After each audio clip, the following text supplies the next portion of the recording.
Number 3. Harvey Robinson. Joan Burkhart grew up in Allentown, Pennsylvania. She excelled in school and she was a good athlete. She had many friends and she was a popular babysitter. But in 1986, when she was 23 years old, she started to have psychological problems. It turned out that when she was 10 years old, she was approached by a man who asked her to help him find his lost dog in the woods. When he got her alone, he sexually assaulted her at knife point. Burkhart did not tell anyone about the sexual assault, and she suppressed the memory. Then at the age of 23, when she was in college, she had a mental breakdown. For several years, she attended counseling. In 1990, it seemed that her life was turning around.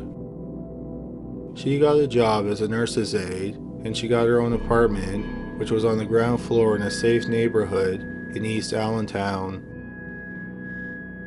On the evening of August 5th, 1992, Burkhart had a friend over. At 11 p.m., she left her apartment to drive her friend home. When she returned home about 90 minutes later, she noticed that something was off. She had left a fan on, but it was turned off when she came home. Also, when she left her apartment, the patio door was open and the screen door was closed and locked. But when she got home, both the patio door and the screen door were open, and there was a cut in the screen door. The cut was about 6 inches long, and it was near the locking mechanism. The cut was big enough for someone to reach their hand through and unlock the screen door. And then finally, about $50 was missing from her dresser. Otherwise, nothing else was missing or disturbed. Burkhart reported the break-in to the police. 4 days after the break-in, Burkhart's neighbors called the police. They had not seen her for about 3 days, and that was unusual. The last time they heard Burkhart was on the night of August 6, which was less than 24 hours after she reported the break-in. The neighbors said it sounded like she was fighting with someone inside her apartment. The police went to her apartment, and they found a screen knocked out of a window. Officers were able to get into the apartment, and they found 29-year-old Joan Burkhart dead in her living room. She had been sexually assaulted, and she had been struck 37 times with a blunt instrument. The murder weapon wasn't found in the apartment, and the police didn't know what object was used to kill Burkhart. The police concluded that she was probably killed when she was getting ready for bed 3 days before she was found. The killer entered through her front window, and then he left out the back door. 10 months later, no arrests had been made. Then early on the morning of June 9, 1993, a person who lived a block and a half from Joan Burkhart called the police. The caller said that the girl who delivered the newspaper, 15-year-old Charlotte Smoyer, had gone missing. She had delivered a newspaper to his neighbor, and her bike had been lying on the sidewalk in front of his neighbor's house for about 30 minutes. The police drove to the scene, and based on the evidence, they concluded that there had been a struggle and Charlotte had been kidnapped. The police conducted a door-to-door search of the area. An officer, who was following his instincts, went to the East Side Reservoir, which is about a mile from where Charlotte went missing. He found a bloody trail that led to her body, which was buried beneath some logs. She had been sexually assaulted, and she had been stabbed 22 times. Even though there were major differences between the two murders, like Burkhart was beat to death in her home, and Charlotte was kidnapped and stabbed to death, there was some speculation that the killings were connected. Both murders were overkill, and both victims had been sexually assaulted. The victims also lived close to each other. Charlotte lived around the corner from Burhart, and she went missing about a block and a half away from Burhart's apartment. To get to the area where Charlotte was kidnapped, she would have had to pass by Burhart's apartment. The police wouldn't confirm or deny if they thought the crimes were connected. The police also wouldn't say if they had a suspect. But a few weeks after Charlotte was killed, it became painfully apparent that they didn't have a suspect.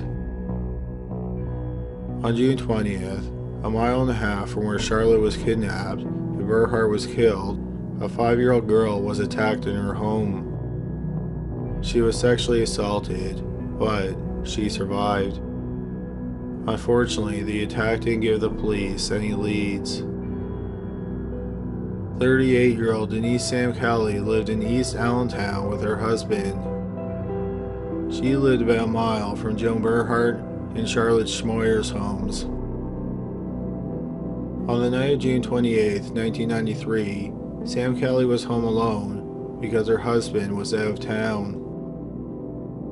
In the middle of the night, Sam Kelly was awoken by strange noises that were coming from inside a walk-in closet just outside of her bedroom. Suddenly, a man burst out of the closet. Sam Kelly got out of bed and she ran. She got out of the house, but the man grabbed her and dragged her back inside. Sam Kelly fought with her attacker and she managed to bite him on one of his arms. She was punched 4 times in the face and then she was sexually assaulted. She was strangled and then left for dead.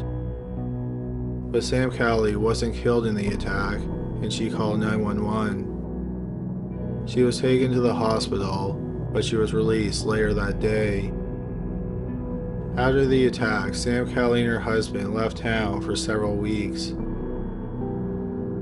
Less than 2 weeks later, on the morning of July 14th, the family of 47-year-old Jessica Jean Fortney noticed that she hadn't woken up. They went into her bedroom and they were horrified by what they found. The room was splattered in blood. Fortney's dead body was laying on the floor. Her face had been beaten to a pulp. The medical examiner concluded that Fortney had been sexually assaulted. She had also been punched multiple times in the face and strangled. The killer wore a ring that made indentations in her skull when he punched her.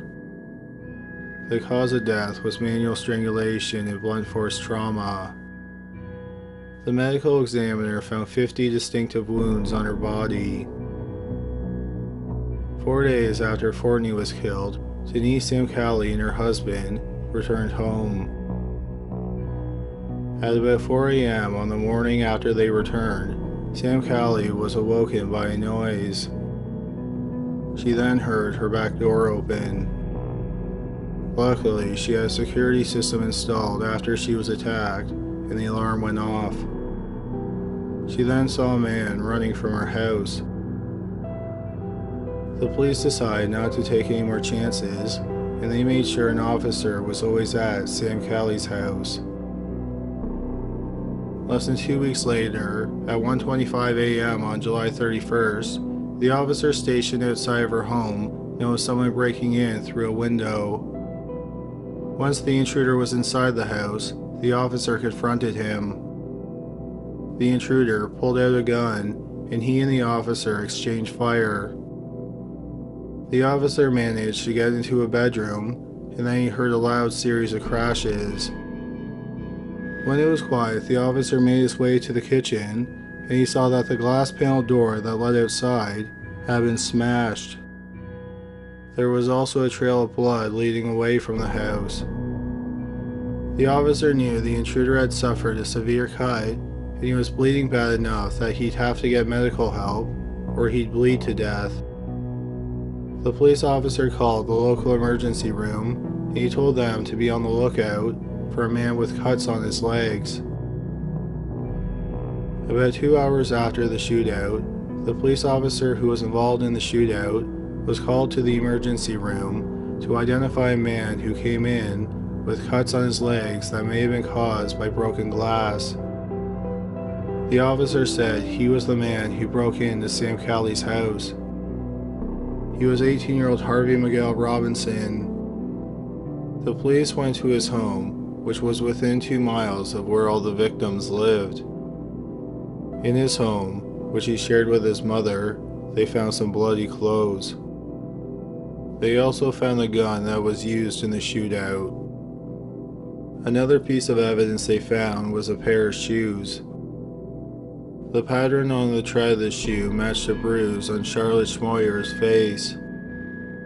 Robinson also had a healed bite mark on his arm from when Sam Calley bit him. And finally, the police were able to connect Robinson to all 5 attacks because his DNA matched the DNA that was left at all 5 crime scenes. In December 1993, just after Robinson's 19th birthday, he was charged with 3 counts of first-degree murder and 2 counts of attempted murder. He was convicted on all counts in November 1994, and he was given 3 death sentences for the murders. He was also given a sentence of 40 to 80 years for the attack on Denise Sam Calley, and he was sentenced to 57 years for attacking the 5-year-old. Robinson appealed his death sentences. His appeal for the death sentence that he was given for the murder of Joan Berhard argued that since he was 17 years old when he killed her, he should not be sentenced to death. The other appeal said that the judge gave improper instructions to the jury. Ultimately, the death sentences for the murders of Joan Berhard and Charlotte Schmoyer were overturned, and Robinson was sentenced to life without parole. However, he remains on death row for the murder of Jessica Jean Fortney. An interesting side note is that Harvey Miguel Robinson isn't the only killer in his immediate family. On December 22, 1963, 11 years before Robinson was born, his father, Harvey Rodriguez Robinson, punched and kicked his 27-year-old girlfriend to death. He was found guilty of voluntary manslaughter, and he was given a sentence of 6 to 12 years in prison. After he got out of prison, he met Robinson's mother, and she gave birth to him in December 1974. Most people described Harvey Sr. as an abusive drunk. His mother left his father after about 2.5 years because she didn't want her children to grow up in a violent household. Supposedly, Harvey Robinson Jr. worshipped his father. Harvey Robinson Sr. died of cirrhosis in 1989 when his son was 14 years old. Less than 3 years later, at the age of 17, Robinson Jr. beat his first woman to death. Number 2. Jürgen Bartsch. Karl-Heinz Sadurinsky was born on November 6, 1946, in Essen, Germany. His mother, who wasn't married, had tuberculosis when he was born. Since she was sick, she couldn't care for him. Within a few months of his birth, she was dead. Karl-Heinz stayed in the hospital, and the nurses cared for him. A month before his first birthday, a woman named Gertrude Bartsch came in for surgery. Gertrude and her husband, Gerhard, were childless, and they decided to adopt Karl-Heinz. They named him Jürgen. Gertrude kept Jürgen away from other children because she didn't want the other children to know he was adopted. Gertrude also bathed him, or made him wash in front of her, until he was in his late teens. Something else he did into his late teens was sleep in between his adopted parents in their bed on Saturday nights. When Jürgen was 12 years old, he was sent to an all-boys Catholic boarding school. The school did not encourage students to become friends, because they thought it would lead to gay relationships. While he was enrolled at the school, Jürgen was sexually abused by a priest who was one of his teachers. The priest also told Jürgen grotesque stories about medieval torture. Besides the priest, Jürgen was sexually assaulted by other students. Jürgen spent about 2 years in the school before he returned home.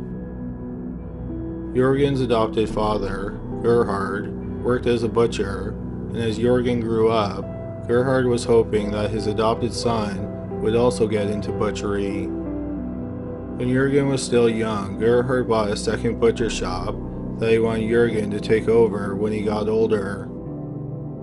Until then, Gertrude planned to run the second shop. Gertrude and Gerhard were always busy with the two butcher shops, so neither parent spent much time with Jürgen. When Jürgen's parents were at work, he stayed with his grandmother, who was abusive. His grandmother would lock him in an underground cellar. For years, Jürgen spent as many as 2 days a week in the cellar.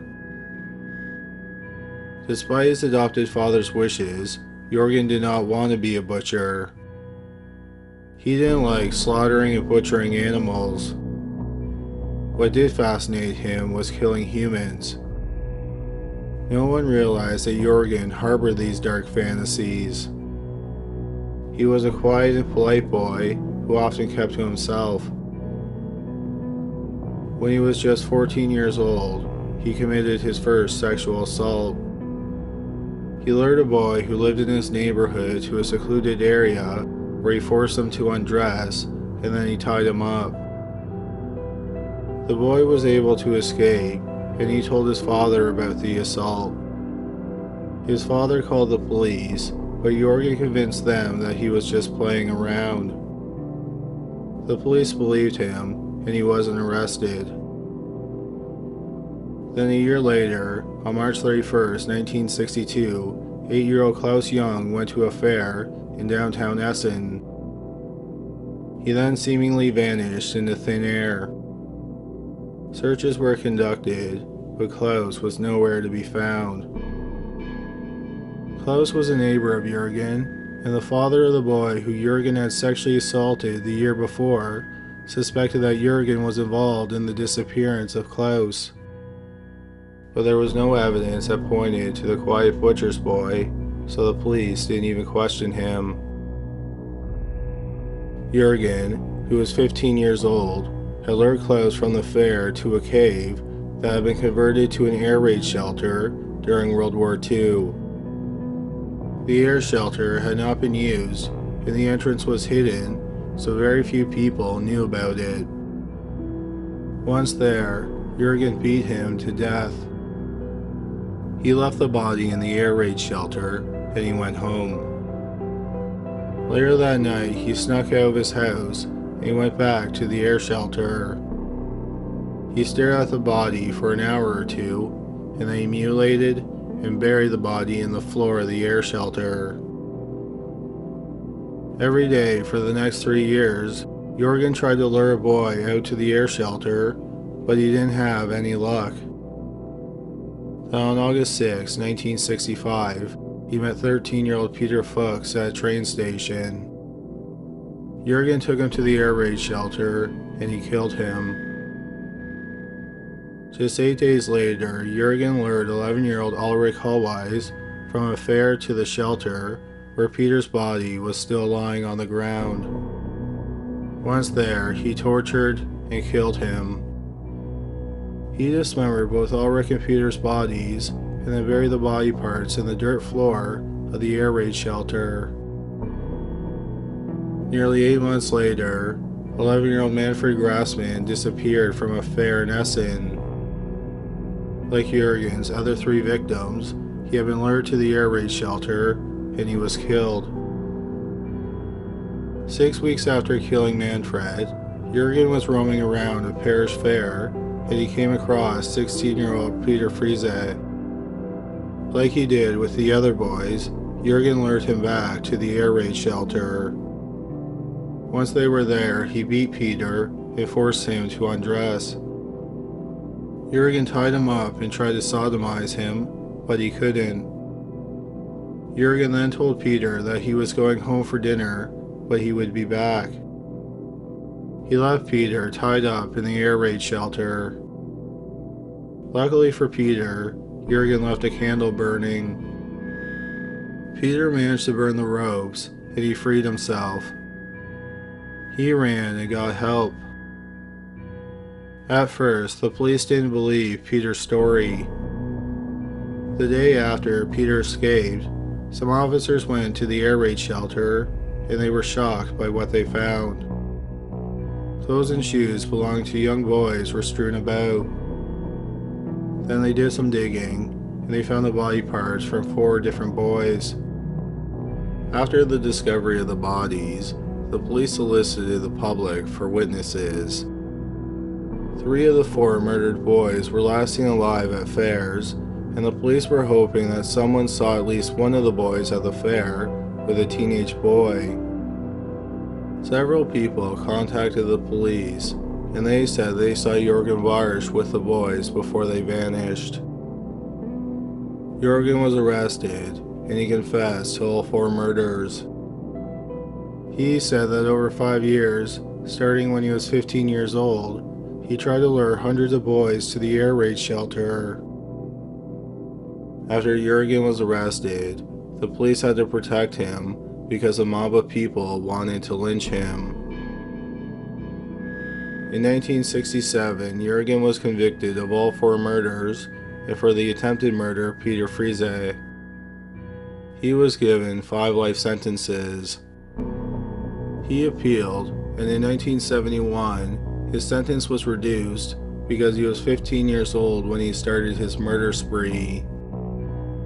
He was given the maximum sentence for a juvenile, which was 10 years in prison. After the 10 years, he would be transferred to a psychiatric hospital. The priest who supposedly sexually abused Jürgen when he was 12 was charged with sex crimes. He was ultimately acquitted. While Jürgen was in prison, he started corresponding with a woman through letters. In 1974, while Jürgen was still in prison, they married.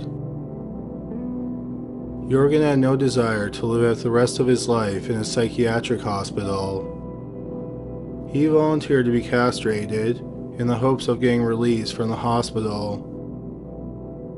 On April 28, 1976, Jürgen, who was 29 years old, died during the castration operation because there was a problem with the anesthesia. The doctor had made the same error with other patients. For killing Jürgen, the doctor was sentenced to 9 months in prison. Number 1. Peter Woodcock. At the end of the summer of 1956, Wayne Millett was 7 years old. He was the youngest of 4 brothers, and his family lived in the small town of Sealy's Bay, Ontario. On September 16, 1956, Wayne and his family drove the 3 hours from their home to Toronto, Ontario, to visit their grandmother. Their grandmother lived near the grounds of the Canadian National Exhibition, which is also known by its acronym, the CNE. The CNE is an annual fair, and it ended a couple weeks before Wayne's family visited his grandmother. After spending some time with their grandmother, Wayne's brothers went downtown, and Wayne went outside to play on the front yard of his grandmother's home. A short time later, Wayne's parents went to check on him, and he was gone. His panicked parents immediately called the police. The police canvassed the neighborhood, and at about 2:30 the next morning, Wayne's body was found on the grounds of the CNE. He was fully clothed, but it appeared he had been undressed and then redressed. Garbage had been stuffed into his mouth, and he had bruises on his body that could have been caused by someone kicking him. He also had several bite marks on his legs. The cause of death was strangulation.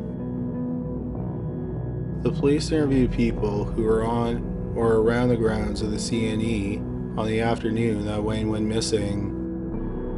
Several people saw a teenage boy, possibly around the age of 15, wearing horn-rimmed glasses, riding a bicycle away from the grounds of the CNE. The police weren't sure if the boy was the killer, or if he possibly saw the body and he became frightened, so he rode off quickly. 5 days after Wayne was killed, the police arrested a 14-year-old boy for the murder. He looked like the boy who was seen riding away from the CNE grounds. Also, he had gone missing for a few days the day after Wayne was killed. In police custody, the boy confessed to the murder, but he wasn't charged with murder. Instead, he was charged with manslaughter, and he was held in custody to await his trial.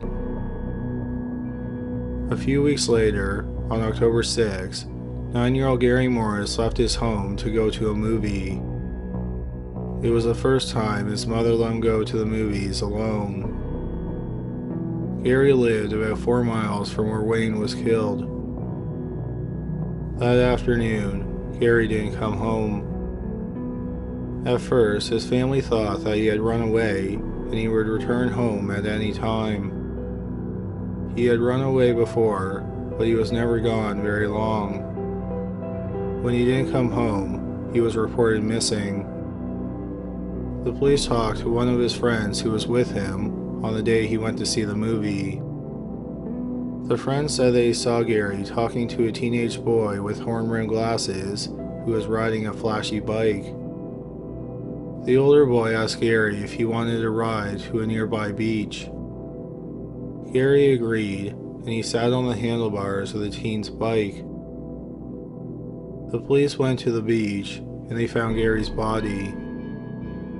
He had been dressed, but it looked like he had been undressed, and then the killer put his clothes back on. He had been beaten so badly that his liver ruptured. There were bite marks on his neck. The cause of death was strangulation.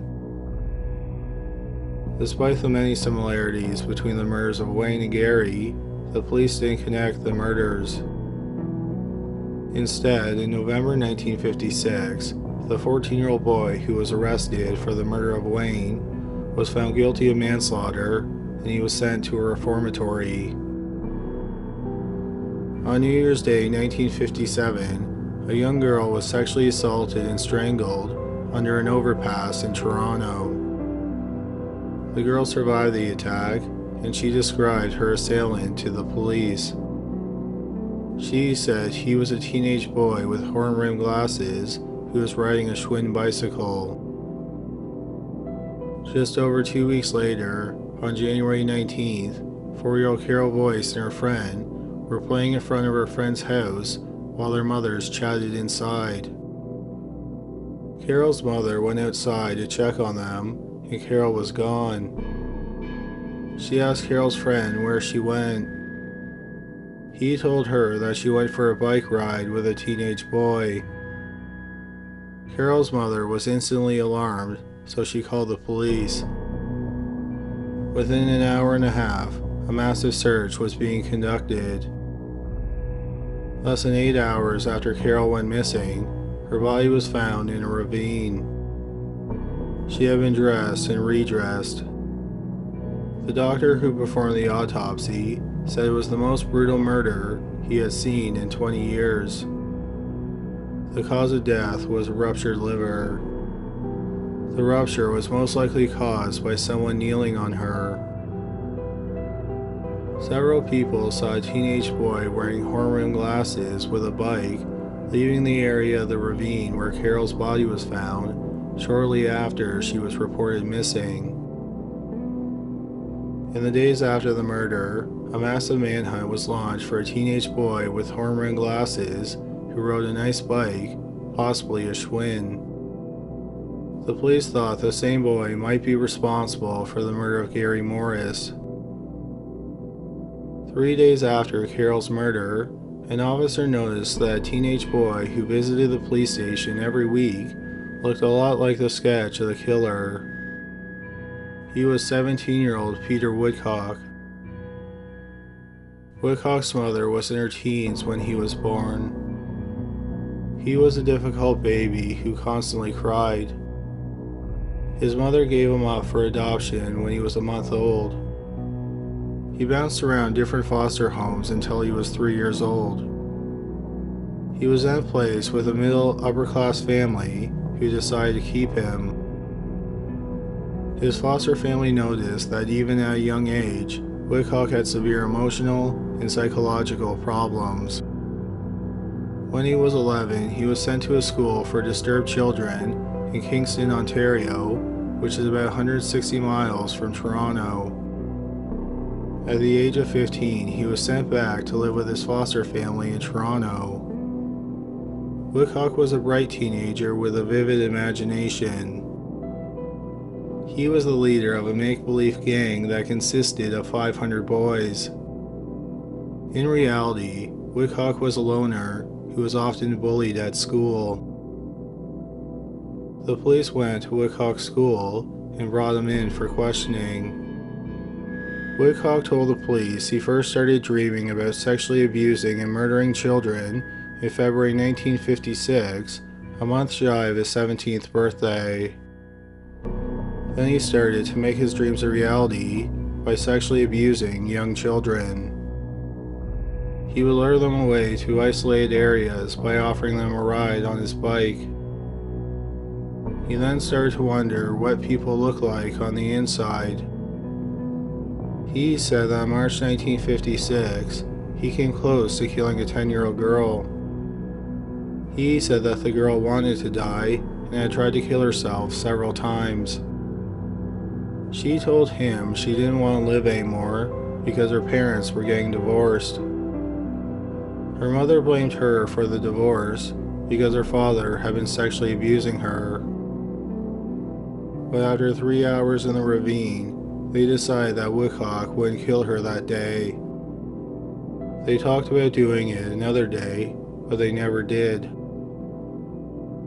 Several months later, on September 15, 1956, Woodcock was riding his bike on the grounds of the CNE, and he came across 7-year-old Wayne Millette.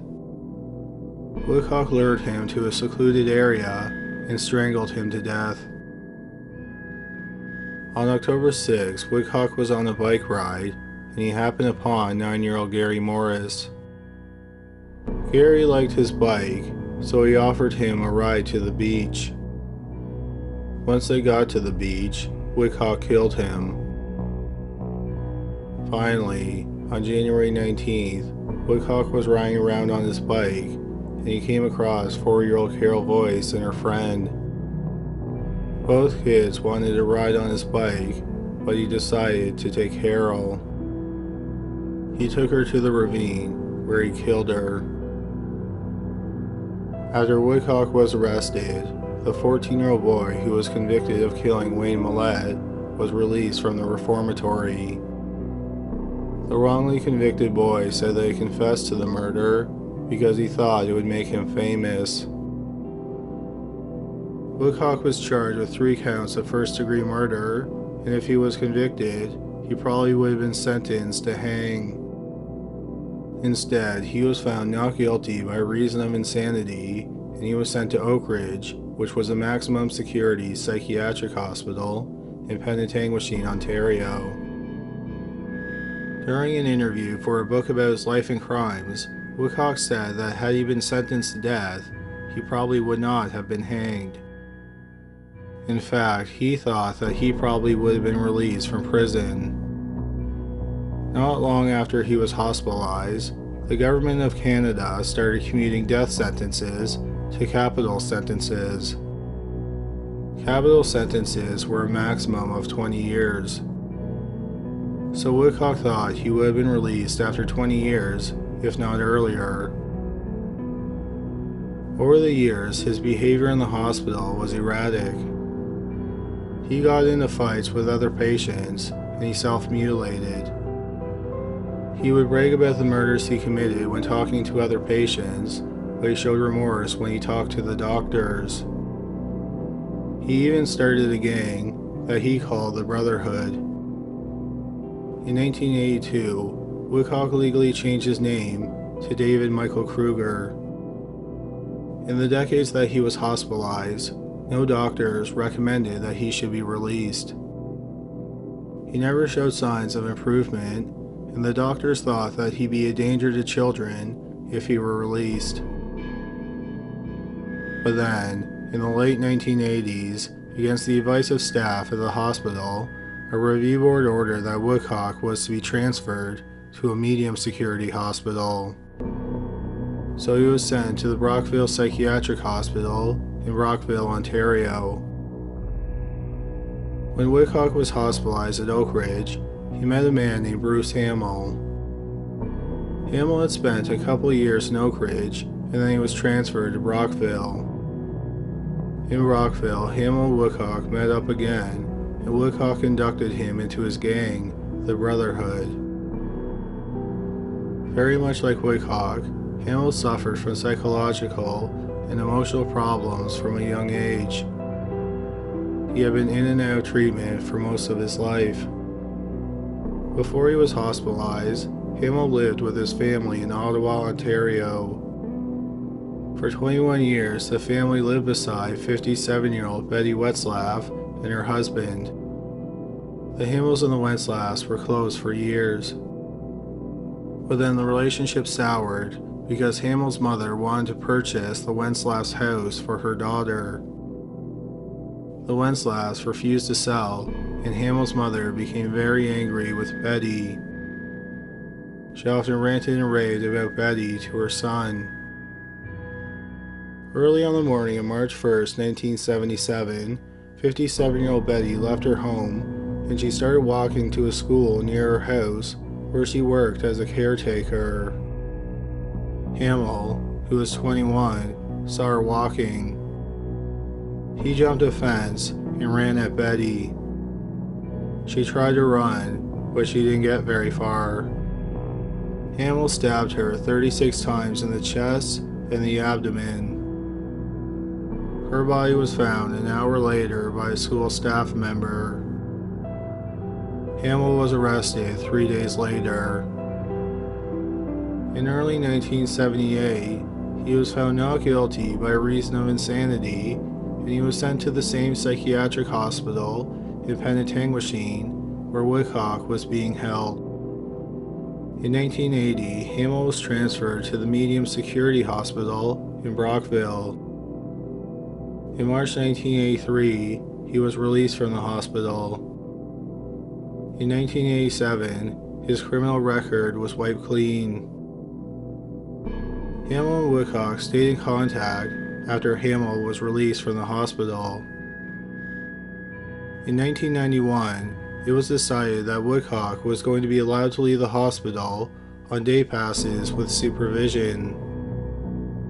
Woodcock was 52 years old and half blind at the time, so the hospital staff didn't think he was dangerous. Hamill volunteered to be the supervisor who took Woodcock out for day trips. Since Hamill did not have a criminal record, the hospital approved him to be the supervisor.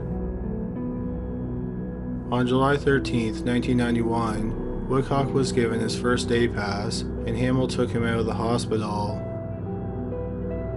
A few hours later, Woodcock walked into a police station that was about 2 miles from the hospital. He was splattered with blood. He told the police that he and his friend had killed someone. He then led the officers to some nearby woods. There they found Hamill naked and fighting off bugs. After a short struggle, Hamill was arrested. Then Woodcock took the police to the body of 27-year-old Daniel Kerr, who was also a patient at the hospital. He had died a horrible death.